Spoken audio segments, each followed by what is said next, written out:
Hold on, I need to put like my nicer headphones on. Hold on. Like these trumpets. Chef's kisses. Cannibalism. Uh-oh. Today we're going to be checking out Johnny Manchild and the Poor Bastards music video. I feel like this mic is like going into their music video right now. Limp mic. Looks kind of weird, but like whatever. So this video is a wild one. If you have not watched this music video yet, which would be surprising if you're watching this video and you haven't watched it, but if for some reason that is happening, go watch it right now. I linked it in the description and I'll try and do a little tabby up here somewhere. I don't know. Before we go into a line by line deep dive, kind of like what I did for Bo Burnham, I'm gonna go into what I got from like my artistic impression of the music video. The story could be a critique of like the concept of your sins being washed away in a born again Christian or Nazarene way. You're dunked into the water by a priest and you're basically born again. Your sins before kind of don't count. That born again culture, it could be a critique that this person, it's socially acceptable to go and kind of reinvent yourself, commit these horrible sins and then reemerge, and then people are like, oh, well, you see what you did wrong. I guess we can give you a pass. You're good for that. Go try and be a better person. And then it's just kind of like seeing the lack of repercussions, the lack of justice that comes along with that born again culture. It could overall be used as an excuse for bad behavior, that this person, this subterranean man is well, I can't wait to go back into the water to re-emerge. Instead of feeling remorse or guilt, they're like, oh, well, I can't wait to go back in the water and then start that again. And that's kind of when we go line by line, we'll see how I interpreted that thought process from our subterranean man character. All right, let's start.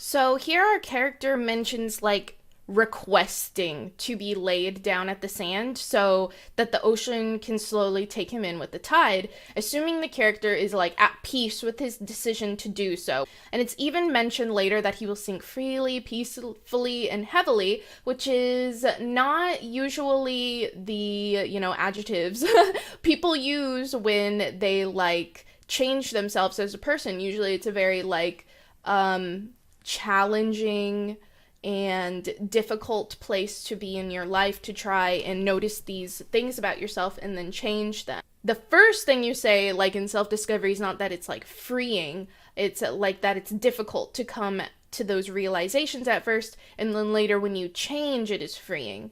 So just the point that he looks forward to this laying by the sea is something that I found really interesting. But if we look at the beginning of the video, it's a man just laying at the sand right here. So he's just laying here. Yes. So we can assume two different things. Either that this man is already reborn, and that he's already been corroded and turned into something new, or is this process that he's talking about never even happen? Did he never even begin to be reborn at all? It's just him laying there, and it's more of an abstract view of this is where I'm going to take my break until I'm ready to come back.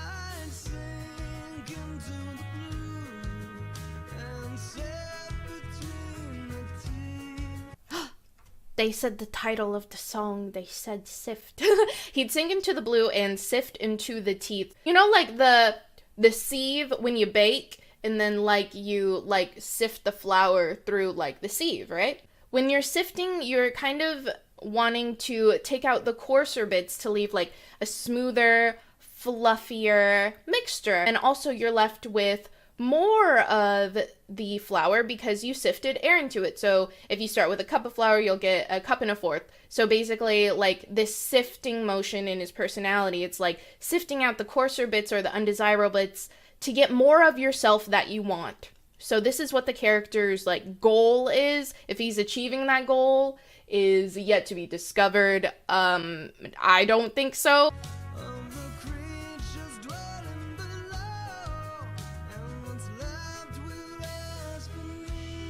And what is left will rest beneath. What's left for interpretation here is what the Subterranean man is made up of. He's sifted, sure, it's like something was taken out of him, but is he actually made up of the coarser, undesirable bits from, like, taking himself away from society and maybe becoming, like, a harder, rougher, more coarse person?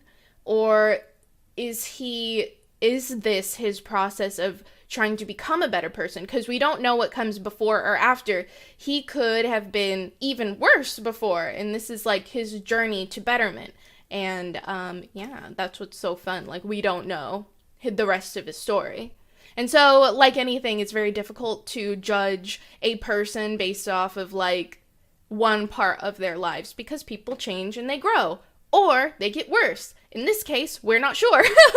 So let's see what else is going on. As we could see, like, he's waiting for a car and asking for help here, you know? He's trying to flag them down. He's trying to get help. And while he's trying to get help, everyone is driving by until he just sits down exasperated and someone stops to help. It could kind of be seen as like a parallel to what happens in real life. As we could see the shocked look in this guy's face, he stopped to help him because he saw the shape of someone who like was in need of help. And when he stopped to see who it was he was helping, it was someone who looked kind of odd or kind of scary. And it could be seen as like a way to look introspectively at ourselves. Like, when people are asking for help, are we willing to give it to them? Or are we just willing to give help when it's comfortable for us? But honestly, like, who wouldn't be really spooked at this appearance because it's such a dramatic appearance? Very fun for a music video. I think this whole montage part that happens, like, it's my favorite part in this video. Hold on, I need to put like my nicer headphones on. Hold on. I love this song, man. I really do. It's such a banger. Let's continue.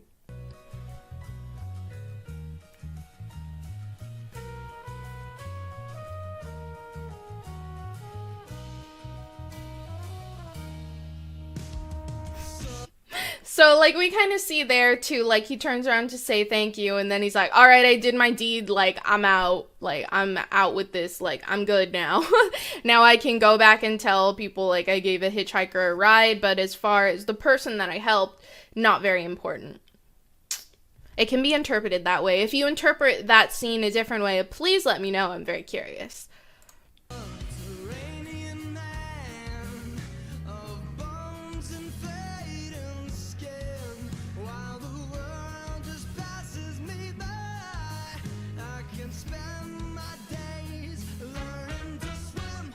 Alright, so here we see, like, he has already arrived at, like, a house that he already owns, right? So that's interesting.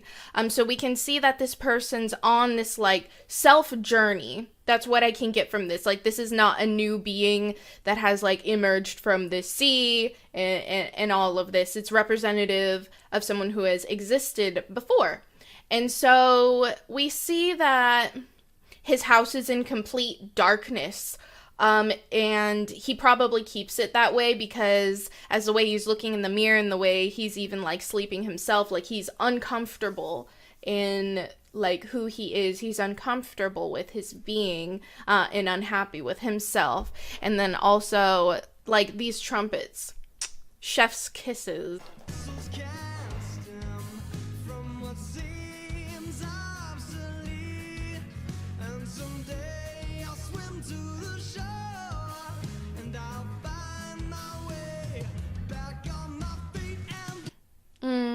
I think this montage of him trying to, like, better himself, like, as soon as he comes out as a subterranean man, it's like one night, and then he tries to better himself, which gives us a lot of compassion towards this character. Like, you really, really can understand what it's like to just, like, get up and at 'em, like trying to make your day, trying to make your life better, like as soon as you get up. And that's something that's like really commendable towards this person. Like, even if this character is destined to their fate of, you know, him being an evil being, or, you know, maybe that's not entirely true, and this is where you kind of get this this humanizing feeling of this character.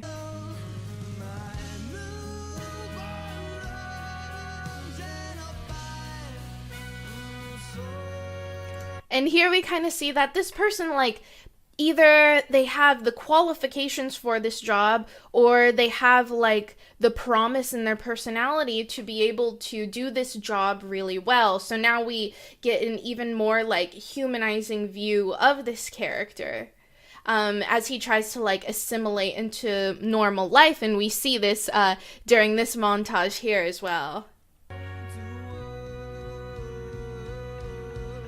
He's jogging, and look, okay, that little part where he scares someone, it can kind of be part of himself, like, accepting the fact of what he looks like and kind of playing up on that and being cheeky with it, you know? So it's like a part of self-discovery where, you know, you can't control the way that people see you and think of you, so you might as well own it. And this is what he's learning as he gains the confidence, like as he gets his occupation, you know, he's wearing brighter clothing.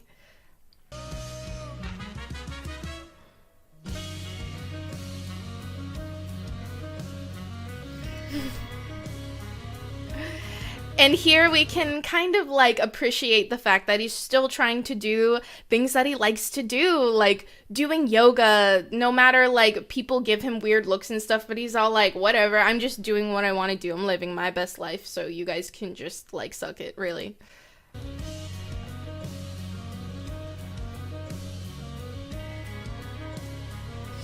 And then you see as his journey into like self-discovery that people are really warming up to him. People see more than what meets the eye, and they're like beginning to be friendly with him, and like he's living a happier life, and we're just so happy because we think that maybe it was all in the way that he looked, and that was all that was to it, and he was struggling with that, and now that he's re-emerged and did some self-discovery, is he different? Like, we don't know anything about the character except that he looks different at this point, so we feel for him. We feel for him right here.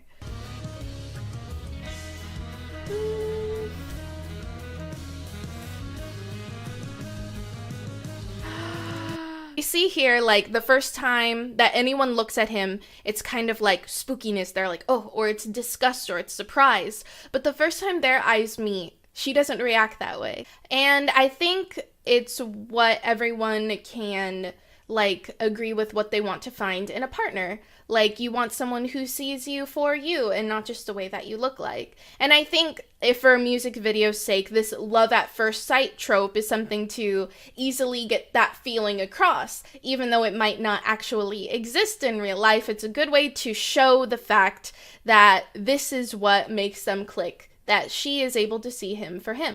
So it's like a fantasy that we can all, like, empathize with, and encapsulates the value of being loved for who you are in just this slight moment. And it's something that they're able to pull off so well. It's so good.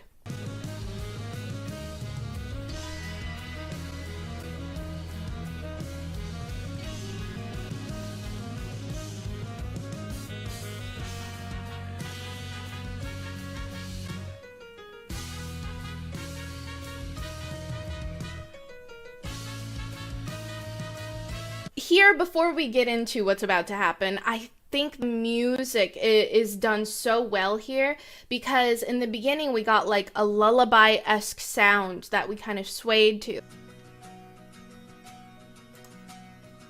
But here in this montage, it's like a building up with more percussion, and the more of the brass sounds. Instead of dun, dun, the lullaby, you get dun da da da da. At first we're being lulled by this sea, and now we're being like pushed forward, like, you know, like kind of like how you are in life, like push forward, trudging forward. And then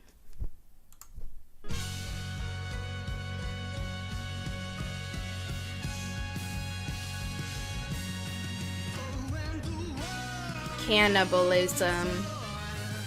Uh-oh.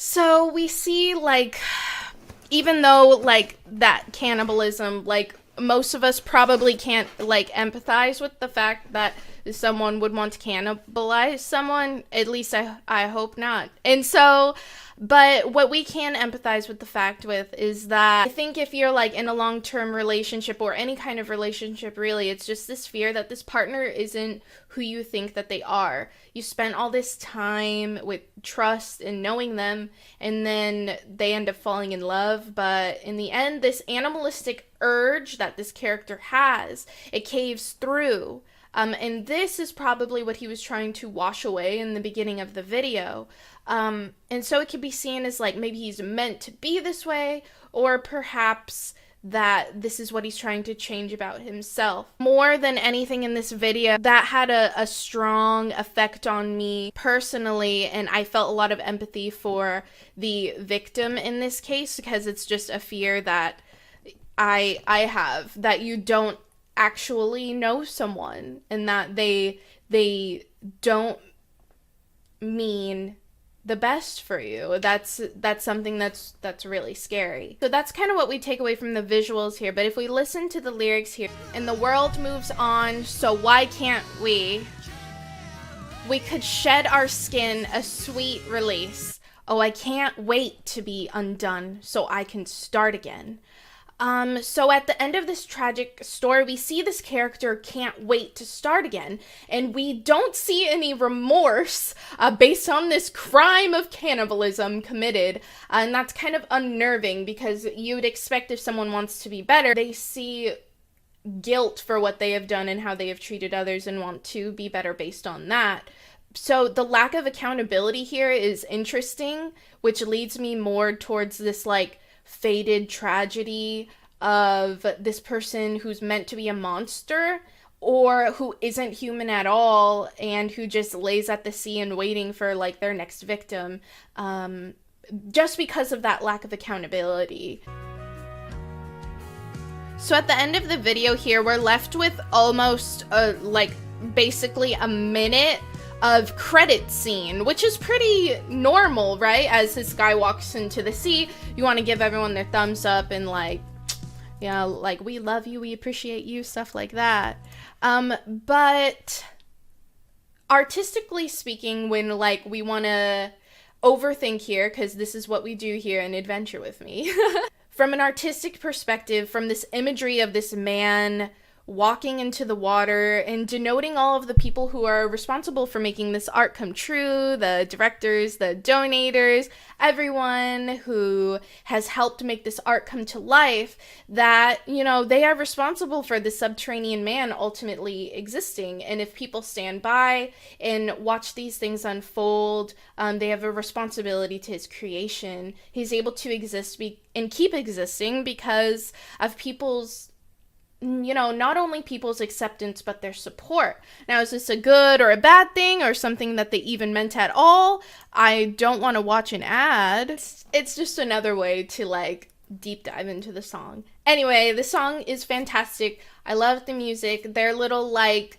instrumentals in the middle, that's one of my favorite things, like, about this band, and this is so fun to watch, and I love this video. If you're, like, new to this band, I really suggest their other song, Lightning. It's a very beautiful song, and that's my favorite song. Here, I'll give you a sneak peek.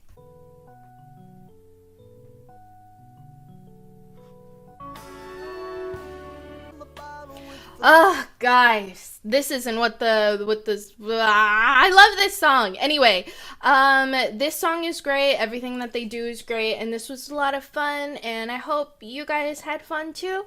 I love Johnny Manchild and the Poor Bastards. Okay, love you, bye!